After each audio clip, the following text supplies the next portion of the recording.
Yeah, good afternoon, Mr. Idowu. Thank you very much. Yeah. Well, I have a question for you. What do you think about the stats reading that the Igbos are now leading in terms of education? Wherever before we see that Yoruba are the one that are leading before, but now we see that the Southeast are leading in terms of education wise. What do you have to say about that? Well, I'm not surprised that the Igbos now haven't gone through the horrors, the Holocaust, the killing, maiming of their people from 1966 to 1970. Due to their resilience, are now back at top, leading in terms of education.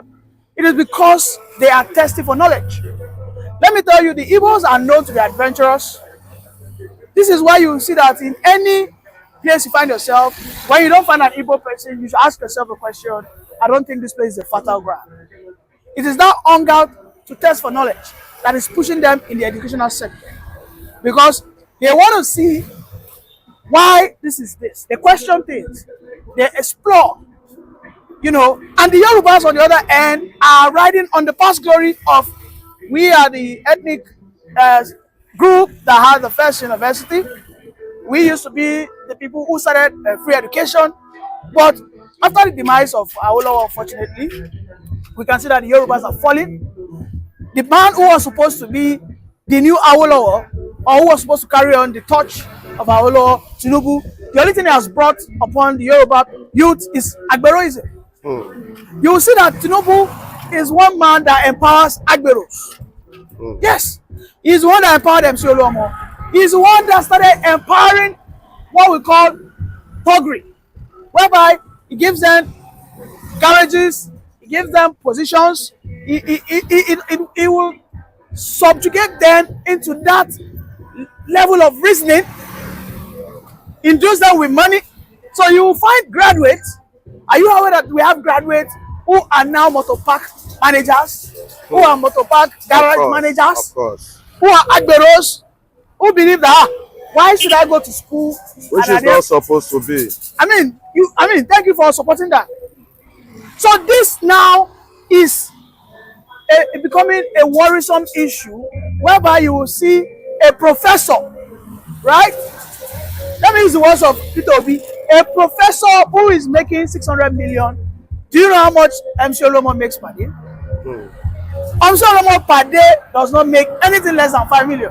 So why should I go and get myself educated when I know that a man, just because he can break bottles, he can stab people with bottles, he will make such level of money, and the people that will look as mentors, right, so to speak, people that will look as mentors like Bola Ahmed Tinubu, instead of them encouraging education, instead of them sending the people who are in their ethnic extraction, have you ever heard Tinubu send people on scholarship? Have you heard? No. Have you ever heard Bola Ahmed Tinubu send 1,000 people on educational scholarships? How often have you heard even Yoruba billionaires send people on scholarships? But I will not have heard Ato Eze. I have heard Tony Elumelu. I have heard the owner of Zenith Bank sending thousands of Igbo students, sending them on educational scholarship, whether into university, whether outside the country. So I am not surprised. Despite I am a Yoruba man, I will say it the very truth. This deliberate fall is a shame on the Yoruba clan, and it's a shame on Awolowo, because whatever Awolowo is, he will be rolling in his grave. Because Yoruba has let him down intentionally, because Awolowo vowed that no child in the western region, in the Yoruba land, as far as you claim that you belong to the Yoruba race, will not be educated. But today we can see that all our governors combined, the political leader of the Yoruba race, which happens to be the Tinubu of today, what they have done is they have replaced education with Agberoism, Togri, Tautism, and all manners of social vices. You see them, you see our kids. Sometimes I look at our governors, instead of them to take these boys that are area boys, that are destitute, instead of it to pick them up, take them into a school whereby they can learn a trade. Do you know what? When we're talking about schooling, it's not about the maths and English alone. When you're talking about education, literacy, you're talking about your ability to write and speak English, then your ability to have a skill. All right. So if I go there and I learn carpentry, let me cast your mind back. Do you know that those years, Western region happens to be the only region that had all the standard vocational training schools? The Yaba Tech Vocational Training School there in Yaba was the first world standard. People who come from Ghana, people who come from Morocco to come and learn carpentry, they come and learn electrical, they come and learn painting. But look at what is happening now. Look at what is happening now. Yorubas used to be the best when it comes to mechanical engineering. You will see that Igbo men will bring their lorries all the way from the east that they want to come and fix their trailer here, that the Yorubas are very good in engineering. But what's happening today? You will see a man who is a mechanical engineer, who is a carpenter. What he will do is go and ride Okada. He go and ride Keke Napep. He will become a Agbero tout. So I'm not surprised, and it's so unfortunate. So is there any advice that you have for the government to Listen, my advice is, first and foremost, Tinubu has to go. Tinubu has to go. Tinubu has to be eliminated from the factor. From the equation, Tinubu has corrupted the political trajectory and the educational trajectory of the Yoruba race. Because whether you like it or not, Tinubu is a significant image as far as Yorubas are concerned. Tinubu, who enjoyed Awolowo free education. Tinubu, who has said so many things that when he becomes the president, he will ensure that education becomes the most powerful tool to fight poverty. Since he became the governor, how many scholarships has he done? They are talking about the National Education Loan Fund. Is that they are giving people loan, not scholarship? You know what scholarships is? Do people pay back scholarships? So that is it. So unfortunately, the Yorubas are falling. And I mean, to the Igbos, I think I want to congratulate them. And I think they should not relax on their laurels. Because the Yorubas, what happened to them is they felt they were the most educated. And then they relaxed, they stopped improving. And look at what's going on now. If you look at WAEC, if you look at JAM, if you look at NECO's result came out. It was Abia that came on top. Which is from the southeast. Like before. Now, in the WAEC, who came on top? The Igbos. In the JAM, who came on top? The Igbos. When we were talking about Mesoma issue, okay, after Mesoma issue was settled, the actual person that still came on top was what? An Igbo girl. Wow. So it speaks a lot that the Igbos are building themselves. And let me tell you, education is like the fundamentals that define the fate of any group, going forward. So if the Yorubas do not take their education seriously, unfortunately, the Yorubas might just find themselves, subservient to the Igbos if care is not taken. Thank you very much. Thank you for your time, Mr. Haji. Welcome, Mr. Jeff. Yeah. Okay, so in the recent statistics I was taking all over the country, the Southeast, despite being through the wars that happened in the late 60s, going into the 70s, have come out to be the most educated ethnic group in Nigeria. The male are sitting at top, and of course, their female also are sitting at top.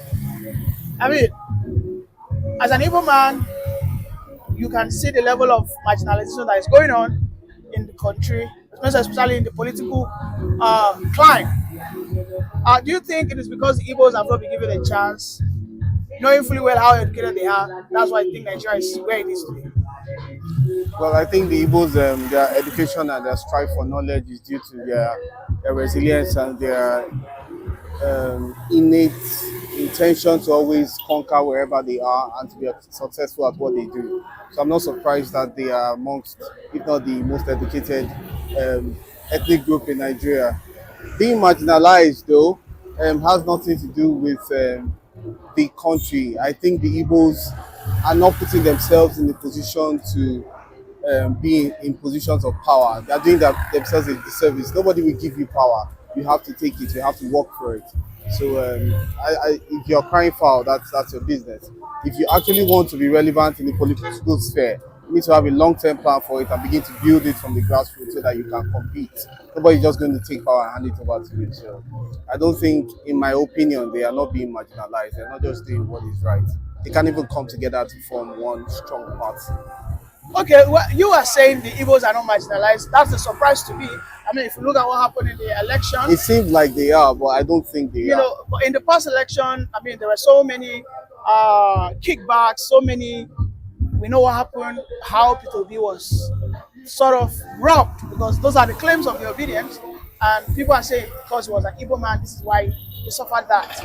I mean, again, don't you think? I mean, I just because I know you are from that side, and it's surprising to me. You are saying that you don't feel the Igbos have been marginalized politically. Okay, so politics is a dirty game, and the one who was dirtier won the election. So you can't be playing Mr. Nice Guy and expect to win elections. If you want power, you do what is necessary to take it. So that's my opinion, and I'm not going to change my opinion on that. We need to do what is necessary to be relevant in the political sphere, as other ethnic groups are doing. If we can't come together, first of all, as Igbos, is come together and have one goal. But Igbo man is not, I don't know, maybe he's not created like that. Everybody wants to go after their own thing. So if we are crying foul, it's our business. It's really our business. But Well, yes, I know you're a busy man, and I understand you want to go back to your business. But before I let you go, you said that you shouldn't be a nice guy in politics. So are you insinuating that Obi also needs to get his hands dirty? I mean, when you mean dirty, probably he needs to have some political structures and political gimmicks like the APC, what they do, like changing results and stuff. Is that what you do mean? whatever it takes to win. I mean, I'm a football fan, and I love Jose Mourinho. The reason why I love him is though he doesn't play good and beautiful football all the time, he does what is necessary for the team to win. So do what it takes to win. You understand? That's all. Do what it takes to win. All right, thank you for that brilliant submission. Okay, welcome, Femi. Thank you. From Statista, it has just been unveiled that the Igbos are now the most educated in terms of literacy rate. They are the most educated ethnic group in Nigeria, kicking away Yorubas from that top spot.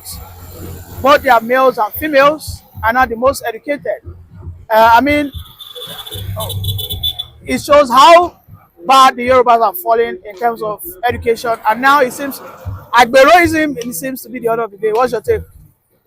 Well, we see the economy of the country looking at that side too is one of the main factor that is causing this. Because in Southwest, we see that mostly people get educated and they are jobless. But people are now, even not only Agbero that they are doing, most of them are falling to the case of internet fraudster. Like now you send your child to school, nowadays those children won't go to school. They'll go and be doing yahoo yahoo. None of them want to read again. They prefer to do other things because getting the belief that well the government are not really helping. But to the Igbos, which are the southeast, you can see that when they are in their own place, they see job compared to the southwest.